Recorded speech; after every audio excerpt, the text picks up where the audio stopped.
Magandang hapon po sa inyong lahat mga kaibigan. Sa pagkakataong ito, busog na busog tayo. At ako'y nagbabakasyon sa aking bahay bakasyonan ngayon.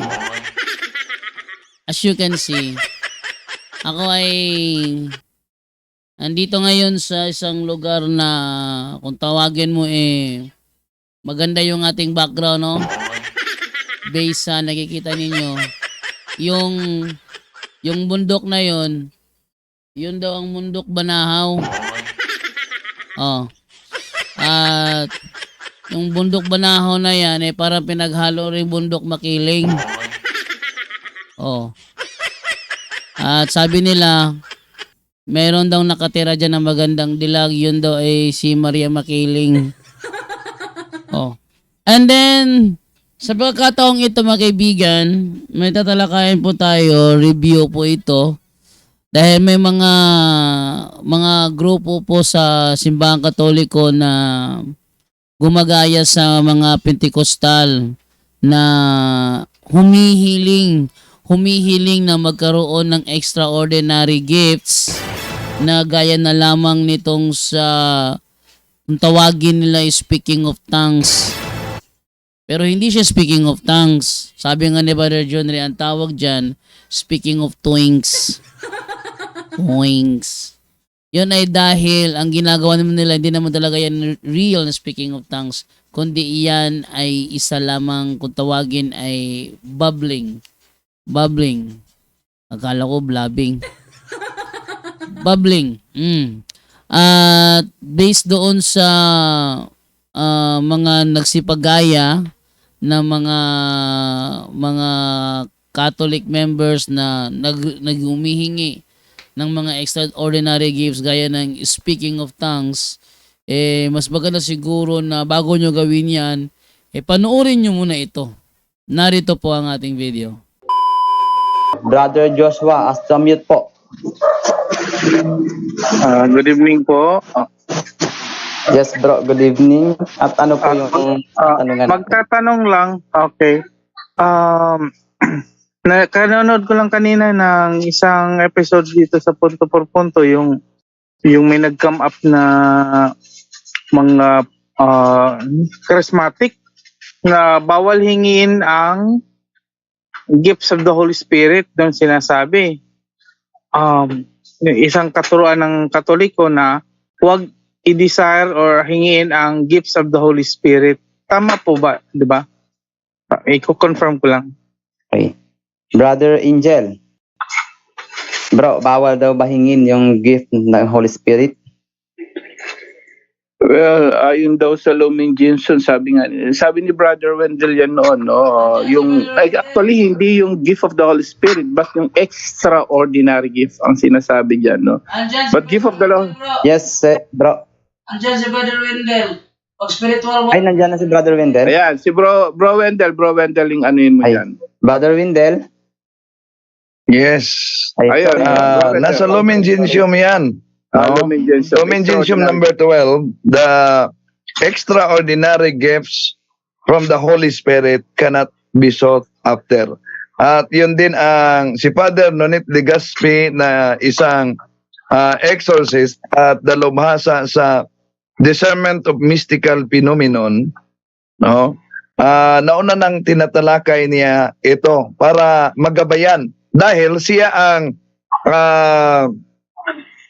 nag-study kung saan nanggaling itong meron ngayon merong nag-message sa akin na charismatic daw siya at ito din ang kaniyang pahayag tungkol sa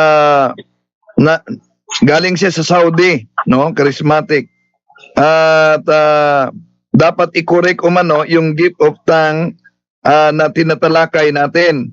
So, nasa Catechism of Catholic Church ang gift of tongue. Pero ang tanong, yung gift of tongue ba na tinutukoy dyan ay yun bang glossolaya? Ano po ba yung glossolaya? Ang glossolaya, yun pong yun. Ayon sa isang exorcist, na kahit Diyos hindi maunawaan ka kung yun ang pahayag mo. Kaya ayon kay Father Nonet Legaspi, eto, muling pakinggan natin. Why they even have the workshop on tongues. They look at this as a very essential element experience of the gift. But this is not really Catholic at all. So what you're saying is what happens when they do those things, it's a different kind of spirit that comes. It's It's not the different- Holy Spirit. It is not easy to just give that statement right off. No, why? Because of course, when you are in that particular prayer context, because that is what I'm going to share about in my time during the conference that we have now. I am going to speak about some of my learnings with regards to demonic intrusions into these prayer communities, particularly during the seminars. When we have this baptism of the Spirit, the so-called baptism of the Spirit, the first objection is always this: Catholics, we already have received baptism. There is only one baptism, and there is that baptism as a sacrament, a sacramental baptism. To use the term baptism of the Spirit is very confusing, okay? But again, that is beside the point. But you see, I noticed that it is during this baptism of the Holy Spirit when these participants who already been baptized as Catholics start reacting differently, because they were trained ahead of time to roll their tongues and to receive the gift of tongues, and then they start behaving erratically, like they start rolling their tongues and vocalizing gibberish sounds. We are familiar with this because we see this often. There are some priest friends who are in the charismatic movement who also teach the congregation to roll their tongues. But you see, this is against the Catholic Church's teachings. Lumen Gentium number 12 tells us never to even seek or ask for extraordinary graces. The thing is, in these charismatic movements, they do not make the distinction between ordinary grace and extraordinary graces. For them, everything is just grace. So The like gift of tongues. when they speak in tongues, they don't understand actually what they're saying. Oh, definitely. It could be like conjuring other spirits. Well, it's not just the conjuring of the spirits, but I think the problem is they start associating this gibberish tongue speaking into this is the language of the angels, or this is a gift of the Holy Spirit, as experienced by the first Pentecost in the first Pentecost during the account in the Acts of the Apostles. But the truth is that was glossolalia that they are doing. This Pentecost movement, this speaking in tongues, modern day speaking in tongues experience is simply glossolalia. Glossolalia is speaking in gibberish tongues. That was not the experience of the apostles. The Acts of the Apostles, we read the account of Saint Luke listing all the other language groups that they were there. We were Elamites, we were Arabic, we were all of them. So these were actually languages spoken by people, not gibberish language. So in other words, there's a danger to doing that, right? So what do you advise people, those who are in prayer communities, with regards to this? I always say, they should stop this. They should stop conducting workshops, because there is actually a separate workshop on tongues. They call it the workshop on tongues.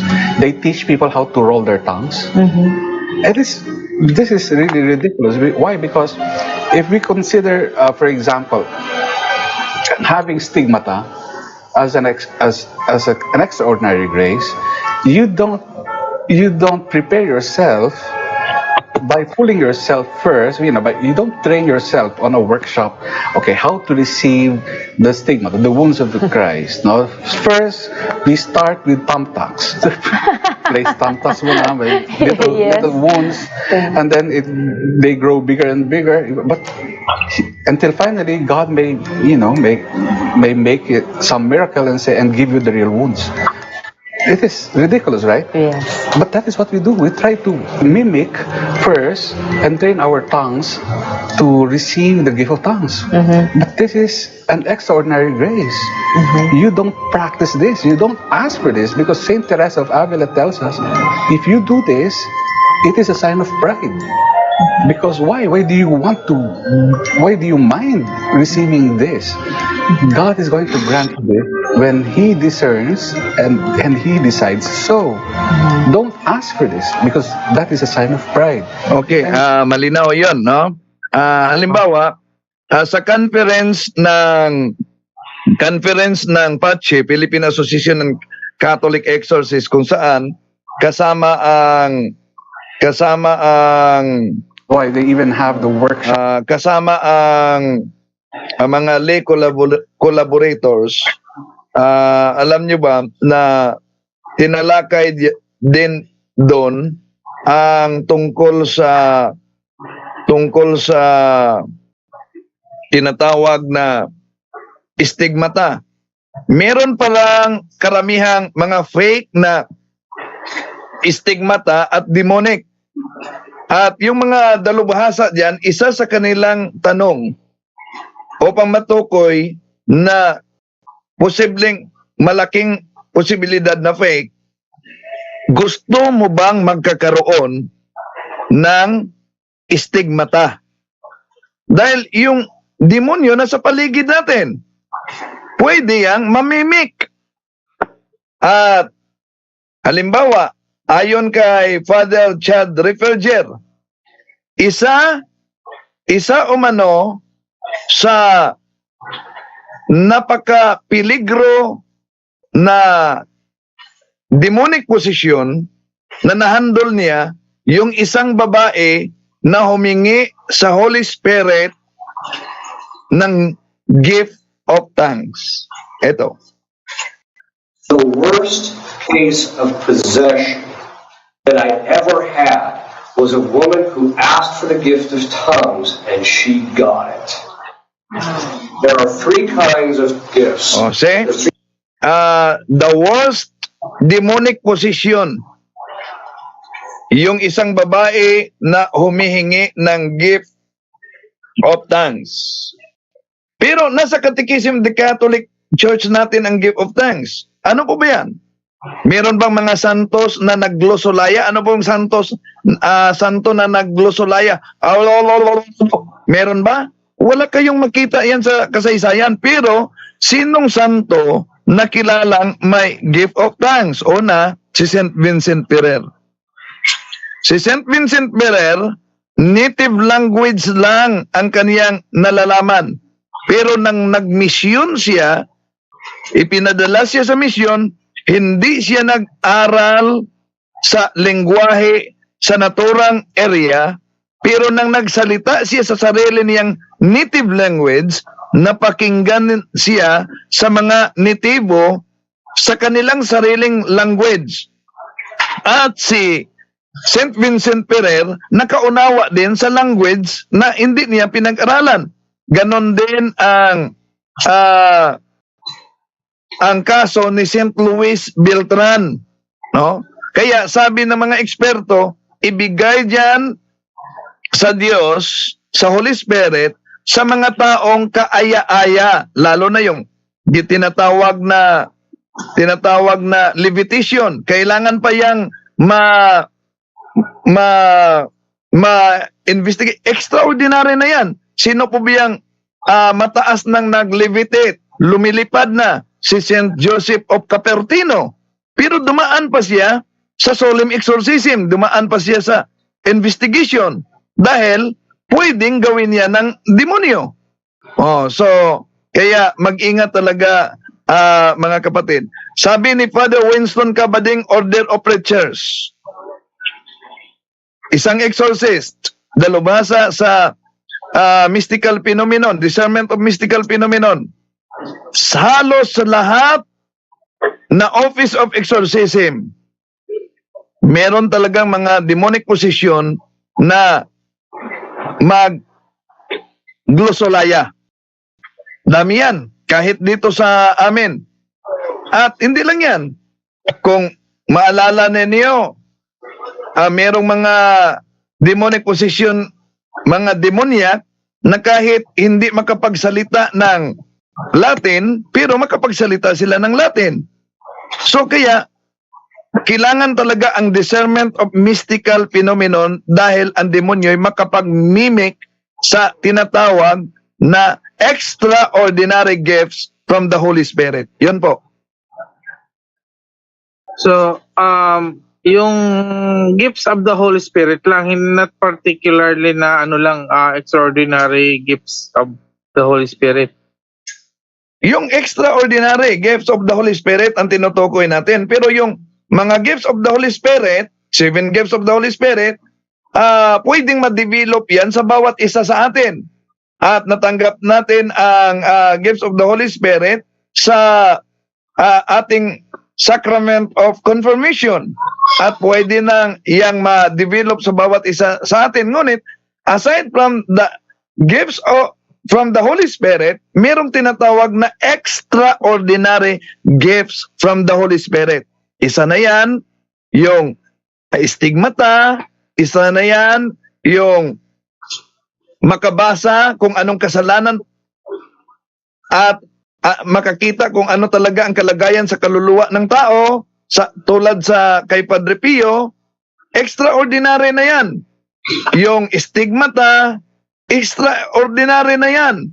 Yung hindi ka nag-aral, pero pagpunta mo tulad ni Saint Vincent Ferrer, nagsalita siya sa kanyang sariling wika, native language, ngunit yung mga nitibo na kaniyang minimisyonan, narinig siya at naunawaan sa kanilang language. That's extraordinary gifts of the Holy Spirit. Okay, so 4 ang extraordinary gift of the Spirit, of the Holy Spirit. I mean, stigmata, parang nababasa niya yung isip ng tao, tapos yung gift of tongue. Hindi lang yan, hindi lang 4, kapatid. Meron pang meron pang tinatawag na bilocation. Extraordinary na yan. Yung bilocation. Yung mga karanasan pala na extraordinary ng mga santo. So kung tingnan natin, makamimik din ang demonyo yan. Di po ba? May mga nagtatanong dito na yung mga kaibigan nila, nakita sila umano, na kamukhang-kamukha nila umano. Nakita, pero sila nasa loob lang ng kanilang room, pero nakita sila sa kanilang kasama doon sa banyo, doon sa CR. So, makapag-mimic ang demonyo. Kaya, kung hihingiin natin ang extraordinary gifts from the Holy Spirit, yun ang sinabi ni Father Nonet Legaspi, yun na magsimula ang pride ng tao. Ang pride ay isa sa 7 capital sins. No? Yung concupiscence, pride of life. So, kasalanan yan ng demonyo. At kung hihingiin natin, halimbawa, gusto akong magkaroon ng stigmata, nakikinig yung demonyo na kalaban natin, pwede siyang makipag-mimic diyan. Okay. Pwede bang masabi na itong extraordinary gifts of the Holy Spirit, ito rin yung original gifts ni na Adam and Eve bago sila nagkasala? Kaya nilang gawin ito? Kasi pag yes, nandyan yan nila ni Adan at Eva dahil bago sila nagkasala, meron silang tinatawag na preternatural gift, meron silang supernatural gift, yun ang sanctifying grace. Ang preternatural gift, infused knowledge, freedom from death, freedom from sickness, at sa kapangyarihan ng ating kaluluwa, meron tayong psychic abilities, no? Sa kapangyarihan ng ating kaluluwa. So, itong mga gifts nila ni Adan at ni Eva ay pwede sanang mapasa sa kanilang mga anak kung sa kondisyon, pinatunayan nila na mahal talaga nila ang Diyos. Paano nila patunayan na mahal ang Diyos? Ayun ang dahilan kung bakit ang Diyos ay nagbigay ng isang utos lang, huwag kang kakain. Dahil ang measurement na pinatunayan mong mahal ang Diyos sa pamamagitan ng pagsunod sa kaniyang kautusan. So by original design ng Diyos sa tao, ba, basing on Adam and Eve, mayroon tayong talagang psychic abilities at tapos paano ito ma-differentiate sa occult third eye? So meron tayong psychic abilities. Iyon nga dahilan na si Eva ay nakipag-usap sa ahas, di ba ba? Oh. So meron na siyang communication. Paano anong kaibahan nito sa occult third eye? Malaking kaibahan dahil na nagkasala ang tao, isinarado ng Diyos ang psychic abilities para hindi tayo maharas sa fallen angels. Isinarado niya, provided na sa Levitico Kapitulo 18, 11, may utos siya. Huwag kayong pupunta sa mga mangtatawas, sa mga manghuhula. May utos siya na dapat susunod tayo na hindi pupunta sa occultismo dahil iyon ang paraan na mabuksan ang psychic abilities at iyon ang tinatawag na occult third eye. Okay. Maraming salamat po, bro Wendell. Naanuhan lang po lang yung tanong na yun kasi kaano kami ng cleansing prayer, nakalagay kasi doon na anoint us with the gifts of the Holy Spirit. So okay lang pala yun kasi hindi naman extraordinary gifts. Yes, kapatid. Maraming salamat po, Bro Wendell. You're welcome po. So, ayan po, nakita ninyo ang sagot ni Brother Wendell Talibong. Sa mga kasamahan po natin dyan sa Katoliko, wag na wag kayong gaya ng ginagawa ng mga Pentecostal na para bang workshop na pinagpapraktisan ng ang isang, gift pero pinagpapraktisan. Meron bang gift pero pinagpapraktisan? Kaya nga gift hindi mo pinapagpraktisan. Kaya dyan sa ibang grupo dyan na nagsasagawa niyan, hallelujah, hallelujah, hallelujah, hallelujah, kalukuhan. So yan nawa po is makuha po ninyo, maintindihan na hindi dapat hingin ang extraordinary gifts dahil ang mga demonyo, mabilis silang magmimik. Naakala mo sa Diyos yung kakayahan mong yun, sa demonyo pala. Kaya pala hindi nila makontrol. Ika nga doon sa isang nakakita sa open yung third eye niya, nakita niya ang mga bad spirit labas-masok sa mga katawan ng mga taong nagsispeaking of tongues daw di umano. Ang speaking of tongues sa Biblia, naiintindihan ng mga nakikinig. Naiintindihan nila. At di gaya na ginagawa ng mga born again, ng mga baptist, ng mga Pentecostal na nagsasagawa niya, hindi naman naiintindihan. Ang alam ko lang sa kanila, sila ay ang ingay-ingay. Napakaingay. Sa Bisaya pa, alingugngug. Pero hindi yan ang tunay na gift of tongue. Ang tunay na gift of tongue, nakakapagsalita ka ng iba't ibang wika. Halimbawa, para maintindihan ninyo, ikaw ay isang pare, pinapunta ka doon sa Russia para mangaral doon. Kaso wala kang alam sa kanilang lingwahe. So, hindi mo rin napag-aralan ng kanilang lingwahe. Ikaw ay nagsalita, umingi ka ng gabay ng Holy Spirit, nagsalita ka, nangaral ka sa harapan ng mga taga doon sa Russia, at naintindihan nila yung sinasabi mo kasi yung lingwahe lumalabas sa bibig mo ayon sa kanilang pandinig ay lingwahe nila, pero ikaw na nagsasalita, alam mo na ginagamit mo yung mother tongue mo, trying ka mag-English, kaya kung baka maintindihan ka sa English, kahit na bali-balintuwad yung ano mo, yung words mo, naiintindihan ng mga nakikinig. Yan ang gift of tongue. Kaya huwag kayo papaloko dyan sa nagsasabing gift of tongue daw, pero alam mo, bulo. Mahirap po yun. Ito po si Jando Alabado, babakasyon dito sa aking bahay bakasyunan. Ay, kita-kits po tayo mamaya dito lamang sa Punto por Punto. Paalam.